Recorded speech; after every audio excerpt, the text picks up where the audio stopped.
Have you ever been humiliated by someone who was supposed to protect you? I stood in that courtroom wearing an orange jumpsuit that smelled like industrial detergent and fear. My wrists were bound. My daughter wasn't allowed to touch me through the barrier. And Judge William Morrison looked down at me from his bench, not with anger, but with something worse. Disappointment, like I was a problem to be solved, a case number to be closed. He adjusted his glasses, leaned into the microphone, and said 6 words that would echo in my mind for the next 12 years. You will die in prison, Ms. Chen. Not might, not could, will. The gallery behind me was silent. My mother made a sound like glass breaking. And I just stood there, 26 years old, a former army medic who'd saved 3 lives in Kandahar, reduced to nothing. A statistic. A cautionary tale. The judge's gavel came down like a period at the end of a sentence I'd never get to finish. But that wasn't the end of our story. Before I tell you why that moment changed everything, let me take you back. I grew up in a town where military service wasn't just respected, it was expected. My father wore his uniform to church. My grandfather's Purple Heart sat in a shadow box above our fireplace. When I enlisted at 18, the whole neighborhood came to see me off. I remember my mother pressing her palm against the bus window as we pulled away, her breath fogging the glass between us. I thought I was going to be a hero. Afghanistan taught me different. The heat there wasn't just temperature, it was a physical presence, pressing down on your chest like an invisible hand. The dust got into everything, your weapons, your food, the spaces between your teeth, and the wounds, God, the wounds. I learned to pack chest cavities with my bare hands. I learned to whisper lies to dying boys about how their mothers would be proud. I learned that heroism isn't loud or cinematic. It's quiet. It's holding pressure on an artery while mortars fall. It's choosing which soldier gets the last IV bag when you're out of supplies. I came home with medals I never wore and memories I couldn't escape. The VA prescribed pills, little orange bottles with long chemical names that were supposed to make the nightmares stop. They didn't. They just made me numb enough to function, awake enough to remember why I needed to be numb. I got a job at a hospital, hoping that saving lives in peacetime would feel cleaner somehow. It didn't. Every emergency room smelled like the field hospital in Kandahar. Every code blue sounded like incoming fire. Have you ever felt like that? Like you're walking through a world that looks normal but feels like enemy territory? I met David at a veterans support group. He had kind eyes and hands that shook when he talked about Fallujah. We understood each other's silence. We got married on a Tuesday at City Hall because crowds made us both anxious. We had a daughter we named Grace because we needed to believe in second chances. For 3 years, I thought I'd found my way back. Then David's nightmares got worse. He'd wake up swinging. I learned to sleep on the far edge of the bed, learned to recognize the sound of his breathing changing before he woke up violent.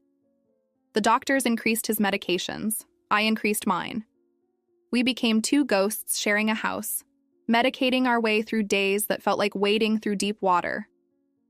The night it happened, Grace was 4 years old. She had a fever. David was in one of his dark periods, locked in the bedroom, and I was out of my anxiety medication. I'd been rationing them, stretching prescriptions because our insurance had lapsed and the VA waiting list was 6 months long. 6 months. I couldn't wait 6 months. I couldn't breathe without those pills. I knew a guy from the hospital. He knew a guy. That's how these things work, isn't it? The military breaks you and then criminalizes the ways you try to fix yourself. I bought 90 pills in a grocery store parking lot at 2 a.m. I didn't know the transaction was being watched. I didn't know the guy was working with the police. They arrested me in my daughter's bedroom while I was checking her temperature. The trial lasted 3 days. The prosecutor was young and ambitious, the kind who saw veterans like me as easy wins on his way to a better job. He held up my service record and said it made my crime worse, not better. She took an oath to serve her country with honor, he said, and she betrayed that oath for pills. He made it sound simple, black and white, right and wrong. Judge Morrison presided. He'd been on the bench for 20 years, known for being tough but fair. He had a daughter about my age. I know because during the trial I saw her picture on his desk during a sidebar conference, a young woman in a college graduation gown, smiling at the camera with her whole future ahead of her. When the jury came back guilty, I thought I'd prepared myself. I hadn't. Judge Morrison looked at my service record. He looked at the medical reports about my PTSD. He looked at my daughter's pediatric files showing her fever that night. And then he looked at me with those measured, reasonable eyes and explained why none of it mattered. "The law is clear, Ms. Chen," he said. "You had options. You chose crime. Veterans aren't above the law. They should hold themselves to a higher standard." Higher standard. As if I hadn't already held myself together through things that would have shattered him. "Mandatory minimum sentencing laws give me no discretion here," he continued. His voice was almost apologetic. Almost. "You will serve 15 years in federal prison. Given your age and the conditions of federal incarceration, statistics suggest you will likely die before seeing freedom again." He paused. "You will die in prison, Ms. Chen. I hope you understand the severity of your choices." But that wasn't the last time I heard those words.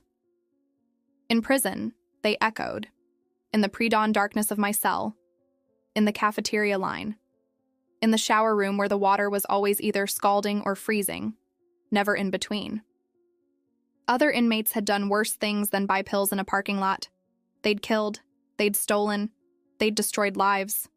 But none of them wore shame quite like the veterans did. We were held to that higher standard, even in a place where standards didn't exist. I spent the first year angry, the second year numb. By the third year, I'd found something like acceptance. I worked in the prison library, organized books by category, taught other inmates to read. I wrote letters to Grace that my mother read to her, letters that tried to explain the unexplainable. I watched seasons change through windows covered in wire mesh. I learned that time doesn't heal. It just teaches you how to carry weight differently. On that day, respect changed its meaning forever. I'd been inside for 12 years when the warden called me to her office. That never meant good news. I walked through the corridors I'd memorized, past guards who'd watched me age, and found her sitting behind her desk with an expression I couldn't read. She slid a manila envelope across to me. "You have a visitor request," she said. "Unusual circumstances. It's been approved." The name on the form made my hands shake. Judge William Morrison. He came on a Tuesday, the same day of the week I'd married David a lifetime ago. They brought me to a private visiting room, not the regular one with its rows of plastic chairs and desperate conversations. This one had a table and 2 chairs and a window that looked out at nothing. I sat down in my prison uniform and waited. When he walked in, I almost didn't recognize him. 12 years had carved him differently than they'd carved me. He was thinner, gray. Something in his face had collapsed. He sat down slowly like his bones hurt, and for a long moment we just looked at each other. "Thank you for seeing me," he finally said. I didn't respond. "What do you say to the man who buried you alive?" "My daughter Emma," he began, and his voice cracked on her name.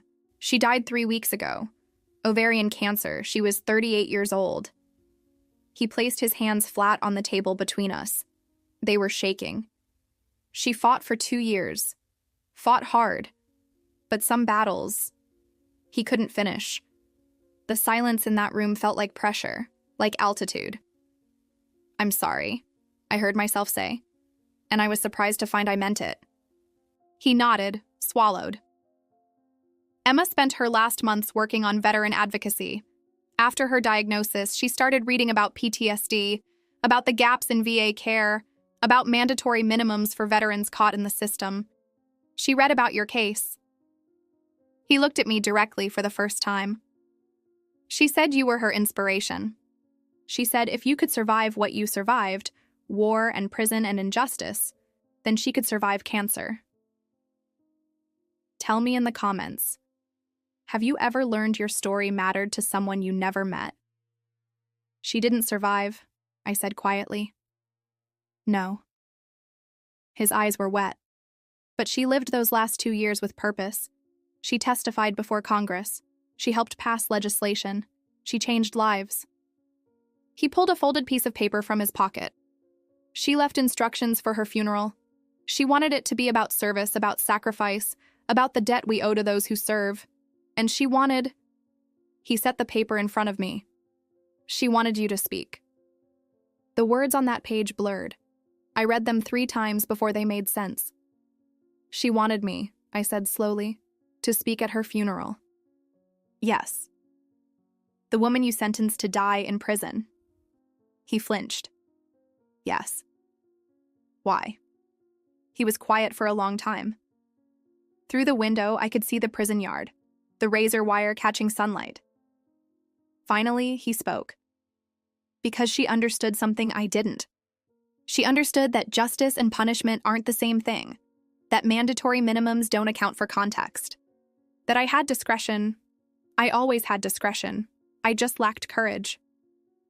His voice dropped to almost a whisper. She understood that I sentenced you out of fear. Fear of appearing soft. Fear of being wrong. Fear of using the power I had to do what was right instead of what was easy. Stay with me until the end. What happens next will stay with you. I looked at this man who'd held my life in his hands and found it disposable. This man whose daughter had seen me as human when he couldn't. This judge who now sat before me not as power, but as grief.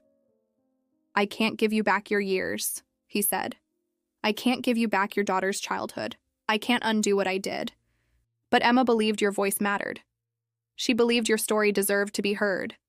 And I'm asking, not as the judge who sentenced you, but as a father who lost his daughter. I'm asking if you will honor her last wish. Have you ever been asked to forgive the unforgivable? I didn't answer right away. I thought about Grace, who was 16 now, who visited me once a month, and called me by my first name because Mom hurt too much. I thought about David, who died by suicide 2 years into my sentence because he couldn't survive his war. Without me. I thought about all the nights I'd lain in my bunk and imagined what I'd say to Judge Morrison if I ever saw him again. None of those imagined conversations included forgiveness. But I thought about Emma Morrison, too. A woman I'd never met who'd taken my broken story and turned it into advocacy. Who'd used her last breath fighting for others like me. Who'd seen past crime to context, past punishment to person. I'll do it, I said. The funeral was at a military cemetery, because Emma had served too. Army reserves, never deployed. But she'd taken the same oath I had. They transported me in civilian clothes, no cuffs, flanked by corrections officers who stood at a respectful distance. The ceremony was outdoors under a gray November sky that threatened rain, but never delivered. There were maybe 200 people there. Veterans, advocates, family, members of Congress. They all turned when I walked to the podium, this woman in borrowed clothes who'd been invisible for 12 years. Judge Morrison stood in the front row beside his wife, both of them held together by grief and duty. I'd written a speech in my cell, crossed it out, written another, thrown it away. In the end, I brought nothing but the truth. My name is Sarah Chen, I began, and my voice carried across that cemetery like it hadn't carried in years. I never met Emma Morrison, but she changed my life anyway. I paused, finding my rhythm. 12 years ago, her father sentenced me to 15 years in federal prison for buying medication I couldn't get legally. He told me I would die there. He believed he had no choice. And for a long time, I believed him. The crowd was completely still. In prison, I learned things I never wanted to know. I learned that mercy is rarer than violence. I learned that the system isn't broken. It's working exactly as designed, grinding up the vulnerable and calling it justice. I learned that veterans like me fall through cracks wide enough to swallow whole lives. I looked at Judge Morrison.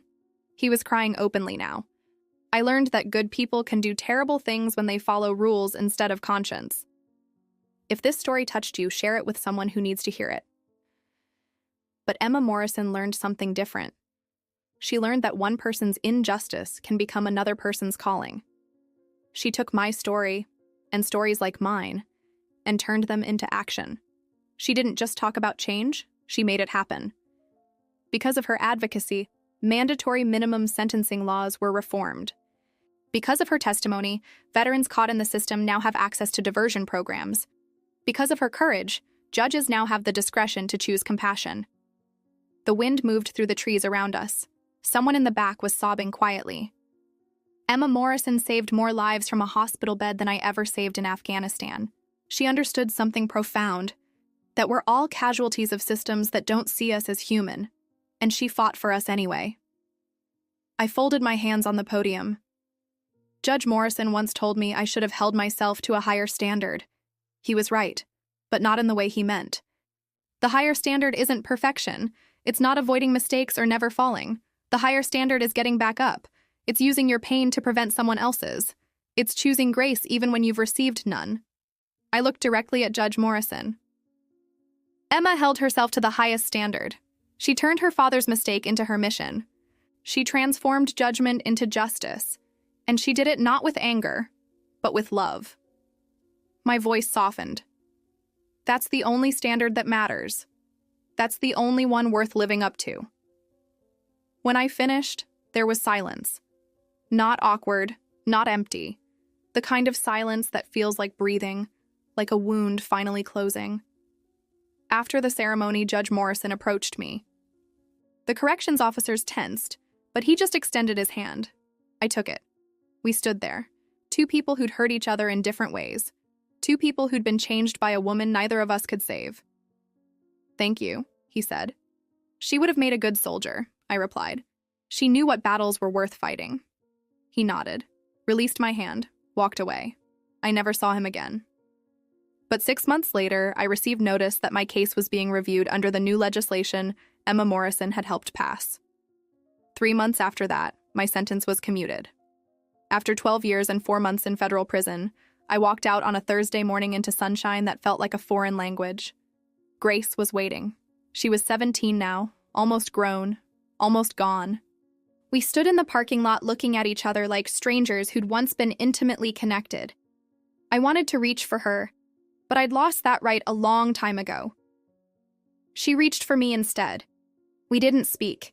We just held on while the world moved around us, while corrections officers processed paperwork, while my mother sobbed in relief, while the future waited to see what shape we'd take. Grace whispered one word against my shoulder. Mom. And I learned that some things prison can't take. Some connections survive everything. I live in a small apartment now, work at a veterans advocacy center that Emma Morrison's foundation helped fund. I speak at schools and prisons and courtrooms about mandatory minimums and veteran care and the difference between justice and punishment. Grace visits on weekends. We're learning each other again, slowly, like a language we used to speak fluently, but forgot during separation. Sometimes I think about Judge Morrison. I heard he retired from the bench, spends his time volunteering at veteran support groups. I heard he carries his daughter's picture in his wallet and tells people she taught him what courage really means. I heard he never forgave himself. I don't know if he should. Forgiveness isn't mine to give or withhold. It's not a transaction. It's not a gift. It's something quieter and stranger. It's understanding that hurt people, and that healing is possible even when justice isn't. But I think about Emma Morrison more. A woman I never met who saw me when I was invisible.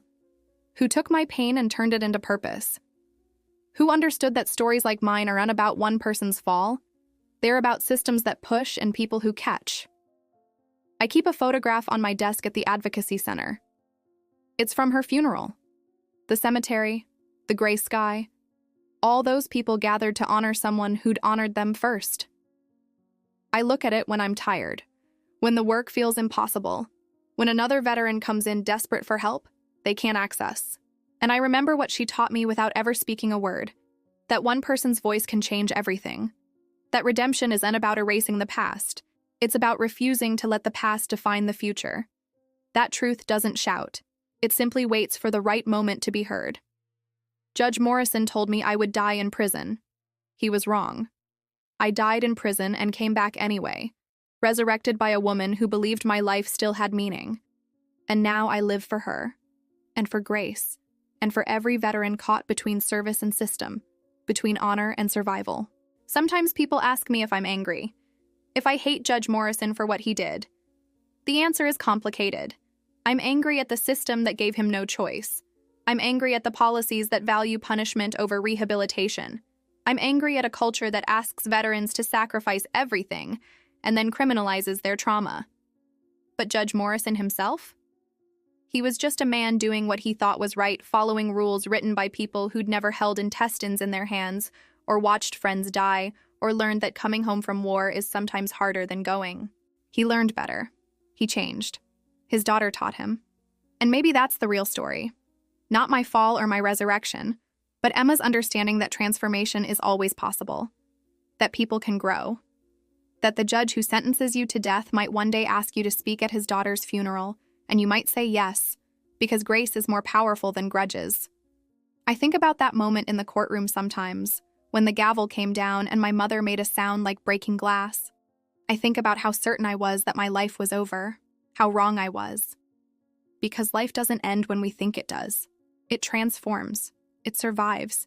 It finds ways. Grace graduated high school last month. She wants to study social work, help veterans like her parents navigate the system that destroyed us. She has Emma Morrison's picture on her phone. She never met her either, but she understands debt and legacy and carrying forward someone else's fight. We're going to be okay. Not the same. Never the same. But okay in a way that honors everything we've survived. The advocacy center where I work is named after Emma, the Morrison Foundation for Veteran Justice. Every day I walk through doors bearing her name, and every day I'm reminded that some people leave the world better than they found it. That privilege is not about power. It's about using whatever influence you have to lift others up. That the daughter of a judge who sentenced veterans to death became their greatest advocate, and in doing so, showed us all what true justice looks like. It looks like mercy. It looks like second chances. It looks like understanding that everyone is fighting battles we can't see, and sometimes the most radical thing we can do is choose compassion over condemnation. If stories like this remind you what true honor feels like, subscribe. You'll feel at home here. Last month, I received a letter from Judge Morrison. He doesn't write often, but when he does, his words carry weight. This one was short. Sarah, I attended the graduation of the 100th veteran through the diversion program Emma helped create. A young woman, Army PTSD, caught in the same trap you were. She walked across that stage in her cap and gown, her daughter watching from the audience. I thought of you. I thought of Emma. I thought of all the lives we could have saved if I'd had the courage to be merciful 12 years sooner. Thank you for forgiving me. Thank you for continuing Emma's work. Thank you for proving that people are always more than the worst thing they've ever done. William. I keep that letter in my desk drawer. Not because I've forgiven him. Forgiveness is too simple a word for what exists between us. But because it reminds me that transformation is messy and painful and never complete. That people who hurt us are still people. That holding on to anger is easier than building something new. Emma Morrison understood this.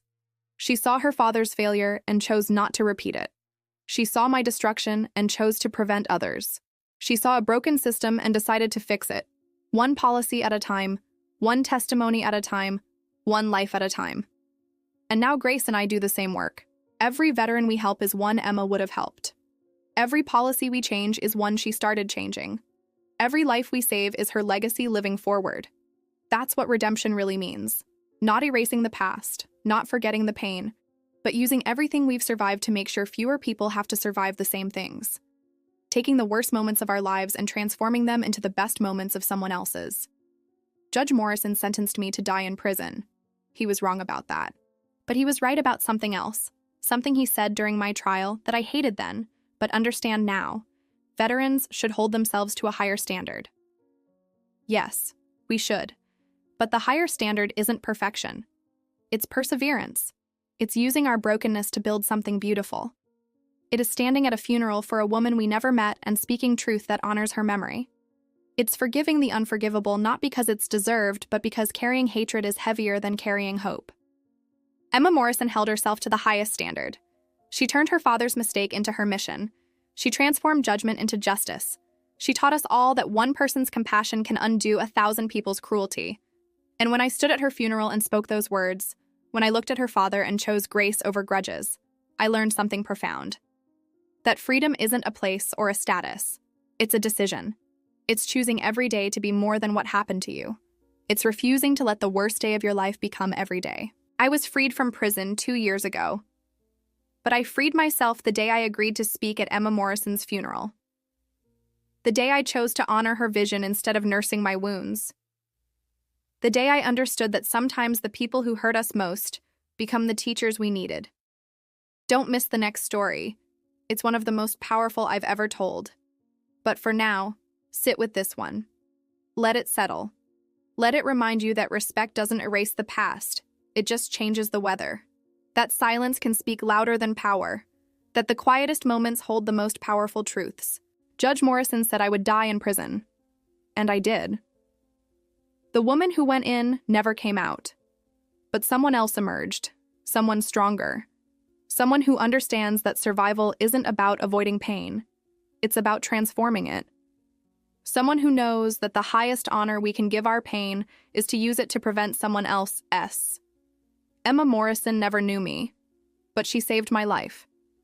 And now I spend every day trying to save others, trying to be worthy of the grace she showed me. Trying to build the world she imagined where veterans aren't discarded, but supported, where justice includes mercy, where everyone gets a second chance. That's what her funeral taught me. That's what her legacy means. That's what I carry forward every single day. Sometimes the quietest moments hold the most powerful truths.